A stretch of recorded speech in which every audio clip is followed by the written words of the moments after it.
Hey, you're on the Bible Forum. I'm Warren Sprouse. It is Sunday night. We do this every Sunday night from 8 to 10 p.m. We look at life through a biblical lens. We try to solve all the world's problems in 2 hours or less. We love having you a part of this. We've got some folks in the chat room if you'd like to participate. Uh, but you may be watching on Facebook on Tuesday, 3 years from now. I don't know. I wanted to share with you in this particular segment what it is that I believe progressives hate more than Christianity. The answer in a word is truth. Think about it. The truth of America's biblical foundation. There are 3,141 counties in the United States. The current president sitting in the Oval Office today won over 3,000 of them, almost 3,100 out of the 3,141 counties. The Democrat challenger won 57. Think about that.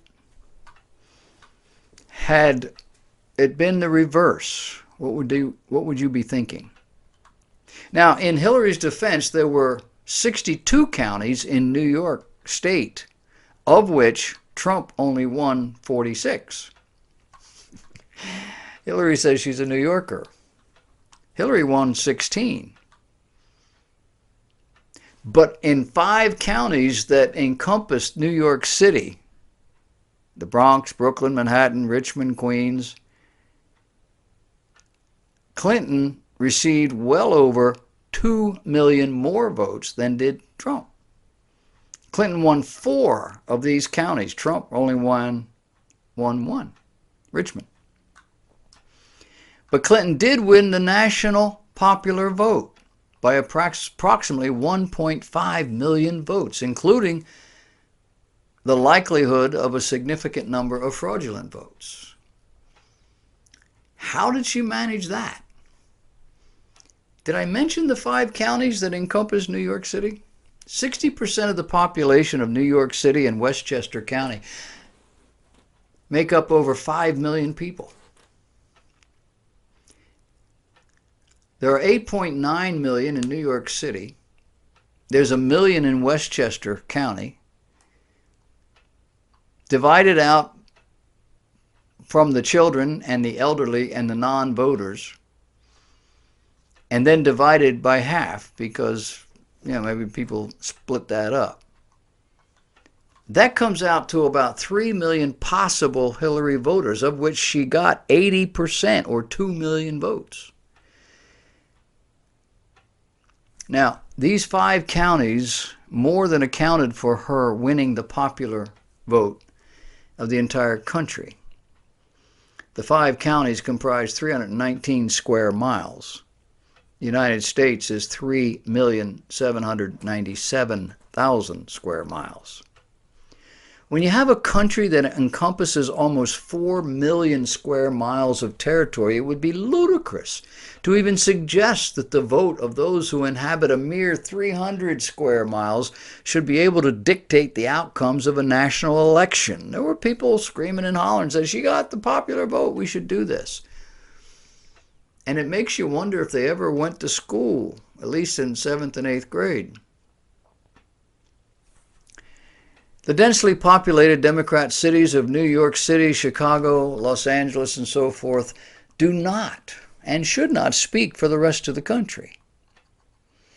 The author of the article that stimulated my thinking on this maintains that it's been verified and documented that those aforementioned 319 square miles are where the majority of our nation's problems foment. You thought it was Chicago.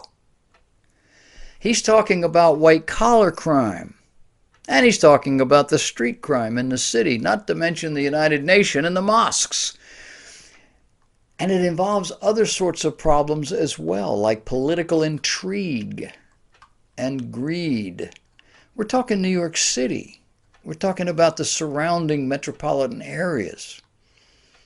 The founders knew things like this could and would happen. To offset it, they built in something called the Electoral College. Each state's electors equal the number of senators and representatives from that state. Now, currently, that number stands at about 535, with the District of Columbia having 3 more, making it 538. That makes 270 electoral votes necessary to seat a president. A simple majority? Neither Bush Jr.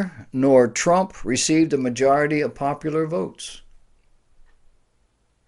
And only 4 times in our history did something like that happen. And each time the Electoral College elected the Republican over the Democrat by law. What's at stake here with the progressive mantras? What's at stake is only our republic, and with it our entire survival. It's not a secret, unless you live in a van down by the river with no technology to keep you company, that these United States of America were founded on biblical principle. I know. Most of the founders were deists. I doubt it was most, but that's what we're told. And deists don't actually believe the Bible, do they? They're not Christians. And they built into our system a wall of separation between church and state. But think about this. The vast majority of our founders identified as Christians. Approximately 98% of the colonists were Protestants. 1.9% were Roman Catholic, a system which persecuted Protestants. Some founders were sincere Christians, holding to the cardinal doctrines of Christian belief, members and regular attenders, even officers in their churches: Samuel Adams, Patrick Henry, John Jay, Roger Sherman, John Witherspoon, and a bunch of others. Some identify as deists, men who believed in God, but not necessarily Jesus Christ. We read of Benjamin Franklin, Ethan Allen, Thomas Jefferson, John Adams, and a bunch of others. And the supposition is that they held opinions about governance and law that were not necessarily rooted in biblical principle, because these men were not Christian. Now that's a straw man argument at best. But consider from whence came the group we call Pilgrims 150 years earlier. They were Puritans, men and women who were serious Christians, proposing to build a shining city upon a hill, drawing from Matthew chapter 5, verse 1. A people who firmly separated church and state, believing these two institutions should work together to support, protect, and promote true Christianity. Of course, other colonies were more interested in financial profit. Jamestown comes to mind. However, even though profit was a motive, the majority of colonies drew their legal codes from biblical principle. Virginia's 1610 legal code begins by referencing reverence to God, as well as human authority. The first 3 articles reference their sacred cause and mandate regular church attendance, defending the doctrine of the triunity of God. Connecticut, Massachusetts, even Quaker, Pennsylvania are illustrations. The injustice and brutality of Great Britain is what sparked the Revolution. In those days, the word revolution did not necessarily mean an armed uprising. It meant revolving from one form of governance to another, which is what the colonists wanted to do. The Declaration of Independence references this by saying, when in the course of human events it becomes necessary for one people to dissolve the political bands which have connected them with another, and to assume among the powers of the earth the separate and equal station to which the laws of nature and of nature's God entitle them. A decent respect to the opinions of mankind requires that they should declare the causes which impel them to the separation. And the rest of the document spells that out. As a purposeful explanation as to why they wrote it was because they held these truths to be self-evident, that all men are created equal. One man does not have the right to rule over another. That they are endowed by their Creator, not their king, not their queen, with certain unalienable rights. And that among these are life, liberty, and the pursuit of happiness. And that to secure these rights, governments are instituted among men, deriving their just powers from the consent of the governed. That whenever any form of government becomes destructive of these ends, it's the right of the people to alter or to abolish it, and to institute new government, laying its foundation on such principles and organizing its powers in such form as to them shall seem most likely to effect their safety and happiness. As to what brought them to this point, they offered a detailed record of the British abuse of power, of law, of commerce, of rights, of justice, and the military. A litany of complaints regarding Great Britain's violation of her own laws, reminding the king that, quote, at every stage of these oppressions we have petitioned for redress in the most humble terms. Upon these and many other violations of law and decency, the colonies declared their independence from Great Britain, knowing full well what that would mean. And the point of all this? That these United States were born of religious values. Admittedly, values most Europeans knew and understood to be right and good, among them life, liberty, and the freedom to pursue your own best interests, guarded by the rights of the collective and the Word of God. These Christian people were taught that human beings were sinful creatures at heart. Madison's Federalist number 51 said in part, if men were angels, no government would be necessary.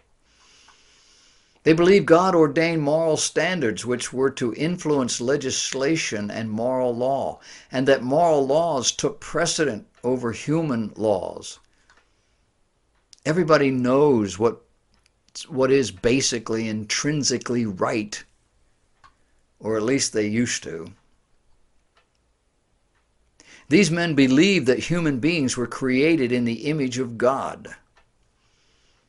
As such, they were reasonable beings, thinking beings, worshiping beings. And of course, they knew men would worship just about anything. The almighty dollar brought slavery to our shores in violation of our founding principles. It was the need to preserve the colonies during and immediately after the Revolutionary War that kept Congress from living up to the Constitution and eliminating that scourge. It's significant to note that President Lincoln did not have to wait for new legislation in order to move against the slave states. Nor did he have to work to bring a majority of Americans around to his way of thinking before he acted. Everybody knew it was wrong. Slave owners satisfied themselves that these black people who wore little or no clothing, spoke languages no one could understand, and lived in very primitive ways, meant that they were probably not more than animals. And if they were men, God had judged them, else they would be living like us, right? Why? Because the Bible declares human beings to be made in the image of God. Reasoning beings, responsible beings. And they are to be treated that way. Such is the ignorance of bigotry, coupled with the almighty dollar, that dominated the heart and the mind of ungodly men then and now. I know what you're going to tell me. There were Christians who owned slaves. We could debate as to your definition of the word Christian, but There is a power of need that oftentimes overwhelms godliness, but it's usually driven by ignorance. Since the Bible specifically forbids slavery of human beings, these people must not be human beings, right? That's how they did it. Founders of these United States were committed to protecting religious liberty based upon the theological principle that humans have a duty to worship God as their conscience dictates. We in the 21st century have warped this idea into an untenable shape, that people have the right to worship anything and anyone they choose as God. That's not the same. And make no mistake, those who are on the moral fringe are worshiping a God of their own making. You see, we don't have a social problem in America. We don't have a morality problem in America. We got a God problem. Who, what do you serve? The answer shows up in what you are willing to bow to. We've come a long way from where we began as a nation. Were we to have another Great Depression, the majority of our people would probably not survive it.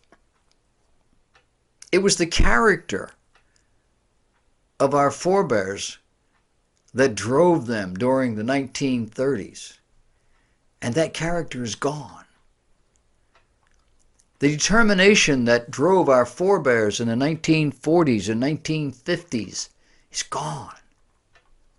The commitment that drove our forebears in the 1960s and 70s no longer exists.